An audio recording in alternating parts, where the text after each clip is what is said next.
falar que eu não sofri, teve os 3 primeiros dias, de madrugada eu sofri. Porque aí de madrugada ela queria ficar muito grudada no peito. E eu começava a sentir agonia. Não era dor, mas era tipo, sabe aquela fricção de ficar... Aí eu começava a me sentir agoniada. Às vezes eu soltava um pouquinho, aí eu ficava, tá bom. Aí respirava e ia de novo. Então eu não senti dor. Mas eu sentia um incômodozinho ali. E ficava sensível. Então, assim que ela parava de mamar, eu dormia com a pomada do lado. Eu já passava a pomadinha. Durante o dia, passava a pomadinha. Então, foi uma semana assim. E aí, quando ela foi na consulta dela com a pediatra, ela tinha perdido muito peso. E o único dia que eu senti que meu leite desceu mesmo foi o dia que eu vim pra casa, que foi no sábado.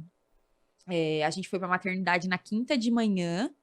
E aí, no sábado, horário do almoço, a gente já tava em casa. E aí, quando eu cheguei em casa, aí meu peito tava cheio, tava, tipo, doendo, tava vazando. Foi a primeira vez que eu senti que o leite veio, que o leite desceu.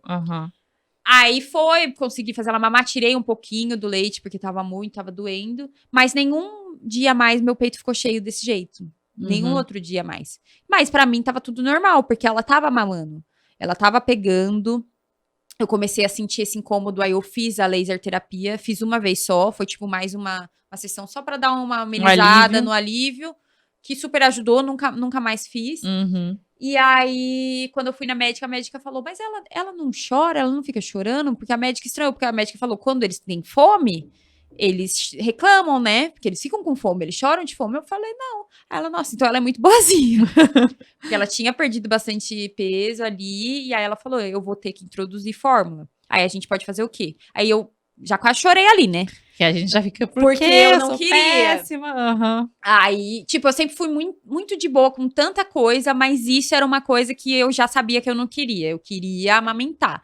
E é engraçado eu me vendo no passado, porque eu ficava, quando eu via antes de ficar grávida, eu ficava muito agoniada de ver as pessoas amamentando, você acredita? Sério? Eu ficava tipo, nossa, imagina você ter um bebê grudado ali no seu peito. Eu achava que a sensação ia ser muito ruim. E a sensação é muito gostosinha. Hoje em dia eu gosto, eu adoro dar mamar pra Lili. Mas eu ficava com muito medo antes. Aí quando eu engravidei, eu falei, não, eu quero amamentar. É algo que eu quero. Eu vi muito vídeo, pesquisei muito, comprei tudo quanto é apetrecho pra amamentação que você imaginar. E aí acabou que a médica falou, ó, eu vou introduzir, e aí você continua dando o seu peito e a fórmula. E aí falou, você pode fazer algumas formas pra ajudar a aumentar a sua produção de leite, porque eu tinha pouca produção. Porque ela foi perguntando umas coisas, tipo, seu peito não enche, não fica vazando, principalmente nos primeiros dias, né, que todo mundo o peito fica cheião, vazando. Aí eu falei, não, foi só no sábado, depois nenhum dia, depois meu peito voltou a ser meu peitinho, que eu tenho pouco peito, né? Aí eu falei, não. Aí ela, então a gente vai ter que dar os 2. Aí comecei nos 2. A primeira mamadeira que eu fiz, eu quase... Chorou, né? Aí chorei. Aí o Thiago ficava tipo, Nicole, você é tão resolvida com as coisas, sabe? Tipo, o negócio de que quis ter cesárea, você foi tão firme, todo mundo falava, ai, não sei o que, não sei o que lá, e você, não, eu quero ter cesárea, ou não sei, eu quero sair grávida, não sei o que, casar grávida, sempre fui muito firme. Mas isso foi uma coisa que me desestabilizou um pouquinho, e eu tinha também muito medo do julgamento, né? Tanto que a gente começou, eu gravava tudo, vlog todo dia, e eu escondi nos primeiros vlogs, assim, que eu tava dando a mamadeira. Aí o Thiago falava, a gente não vai contar? Eu falava, não, espera um pouquinho, deixa eu estar um pouquinho mais de boa. A gente tem que estar se sentindo bem pra falar, né? Eu tava me sentindo, tipo, muito sensível com as coisas que as pessoas falavam. Assim que eu cheguei em casa, tipo, tem sempre um julgamento ou outro ali, e eu nunca liguei, eu sempre bati de frente. Hoje eu já voltei a ser essa pessoa, ainda bem. Mas aqui no puerpério a gente Mas tá no mais puerpério, gente, eu tava muito frágil, assim. Tanto que eu ficava rebatendo as coisas nos stories. Teve uma seguidora que falou, Nia, eu te acompanho há anos, eu nunca vi você ligando tanto pras coisas que o pessoal fala. Aí quando ela falou isso, me deu um estalo, sabe? Eu falei, é o puerpério, eu não sou assim, eu não sou essa pessoa. Porque eu nunca liguei. O pessoal, pra falar de mim, pode falar, entendeu? Aí eu escondi ali uma semana, eu falei, meu, quer saber? É isso, sabe? Essa é a minha realidade. Eu vou fazer o quê? Eu fiz de tudo pra amamentar. Comi canjica, comi ervilha. A minha mãe foi em casa um dia pra cozinhar canjica. Ela fez, congelou, tipo, encheu o meu freezer de potes de canjica. Pesquisei de tudo. Eu ficava madrugada, assim, enquanto eu tava amamentando, pesquisando. Então, eu sei que eu tentei muito. Até o momento que eu percebi que, simplesmente, não é que o meu leite é fraco. Não é como se eu falasse isso. Mas é que eu não tenho muito. A minha produção é pouca.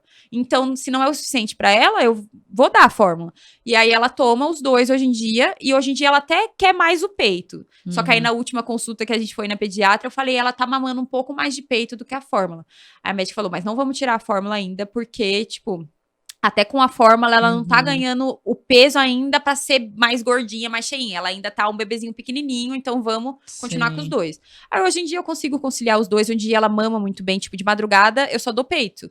Então de madrugada ela vai, mama bastante no peito. Hoje em dia, se eu saio assim, tipo, esse tempo que eu tô agora fora, quando eu voltar, meu peito vai estar cheio. Então eu vou amamentar normal. Mas não adianta, eu sei que eu não tenho aquele peitão cheio de leite. Ah, mas você tá fazendo mista, mas você continua amamentando, né? Então você não deixa de amamentar por tá dando. Tem algumas meninas que eu acompanho que agora no 3º mês, o bebê parou. O bebê não tá mais aceitando peito. Aí eu falei, enquanto a Lili estiver aceitando peito, eu vou tá dando peito pra ela, entendeu?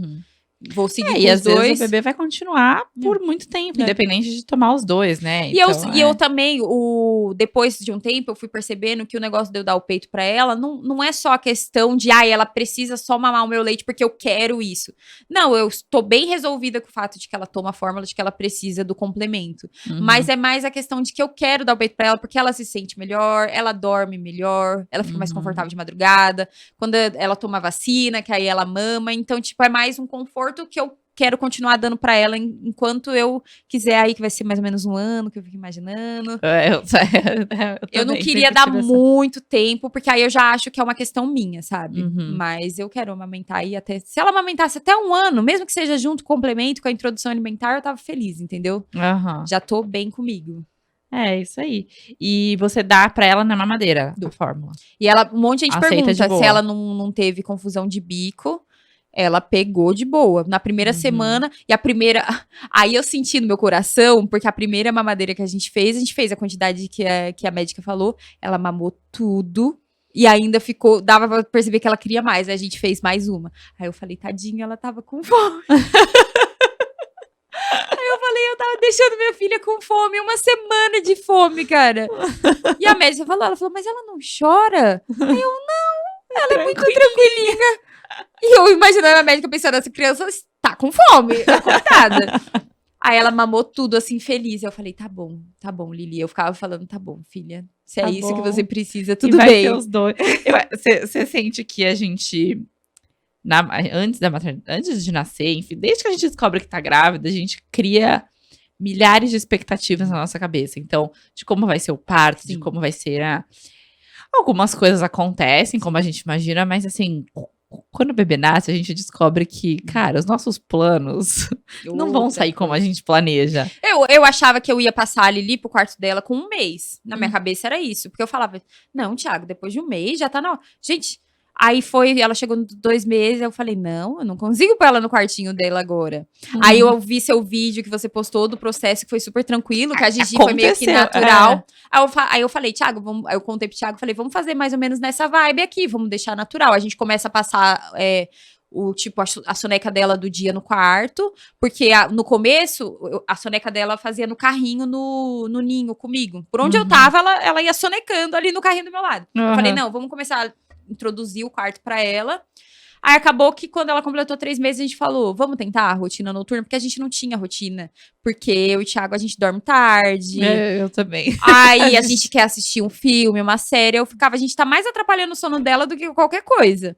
Então a gente falou, vamos começar a rotina? Vamos. Aí a gente começou a rotina e passou ela pro quarto. E hoje ela dorme muito melhor no quarto dela.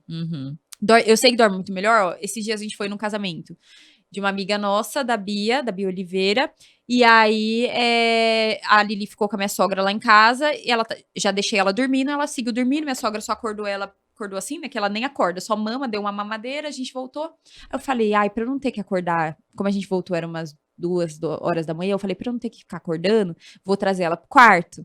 Aí trouxe ela pro quarto pra dormir com a gente, peguei o ninhozinho dela, coloquei no meio da nossa cama, aí eu e o Thiago de um lado, o ninhozão dela ali no meio, protegendo ela. Ela acordou várias vezes, ela acordava tipo de 1 e 1 hora. Sendo que no quarto dela, ela acorda tipo 2 vezes na noite. Aí eu fiquei, não. É melhor ela dormir no quarto dela mesmo. Aí pra gente foi a melhor coisa que a gente fez. Ela dorme muito melhor. De manhãzinha, às vezes eu vou buscar ela. Quando eu falo, tipo, é 6 horas da manhã, a última acordada que ela dá, eu falo, eu quero dormir mais um pouquinho. Eu, vamos, Lili, vamos lá pro quartinho da mamãe. Aí eu trago ela, aí a gente dorme mais um pouquinho. Sim. Aí ela acorda, fica brincando lá na cama. A Gigi, ela dorme no quarto dela. Aí quando ela fica gripadinha, né? Aí a gente fala, ai, não, tá gripadinha, Coitada, dorme com a gente, né? Tadinha, tá. Mas é porque a gente fica mais preocupado com ela, mesmo, né? Mais pra gente. Aí que nem ela já tá melhor. Aí eu até falei, a última noite você vai dormir aqui, amanhã você vai pra sua cama. Já se prepara. Amanhã você já vai dormir no seu quarto. Mas pra gente aconteceu, assim, simplesmente ela dormiu no quarto dela e a gente falou, eu acho que se não tivesse sido assim, eu não sei quando eu teria tido a iniciativa de, vou colocar lá no quarto dela, porque eu ficava com esse medo, com esse receio. A primeira noite, se eu dormir, nada, né? Porque era cada meia hora. Eu mesmo olhando na babá eletrônica, eu tinha que ir lá. Porque eu falava, vai que essa imagem travou, vai que alguma coisa. Aí eu levantava, ia. Aí eu toda hora ia lá. Agora, tipo, na hora que ela chora, e eu ficava com medo também de não ouvir. Aí eu falei pra minha mãe, eu quero passar ela pro quarto dela, mas eu tenho medo de não ouvir ela chorando. Minha mãe falava, Nicole, ela vai fazer você já vai acordar. Aí eu falava, tá bom, mãe, mas vai que eu não escuto, né? Às vezes ela tá só, tipo, resmungando de sonhando, sabe? Aí eu já abro o meu olho, assim. Aí eu fico o sono fica muito mais leve. Muito leve. Vocês acabaram de assistir um pedacinho desse episódio aqui no canal de cortes, mas se você quiser assistir o episódio completo, tem link aqui embaixo na descrição. Tem lá no meu canal do YouTube Fabi Santina e tem também nas plataformas de áudio, mas tá tudo aqui na descrição. Vai lá assistir.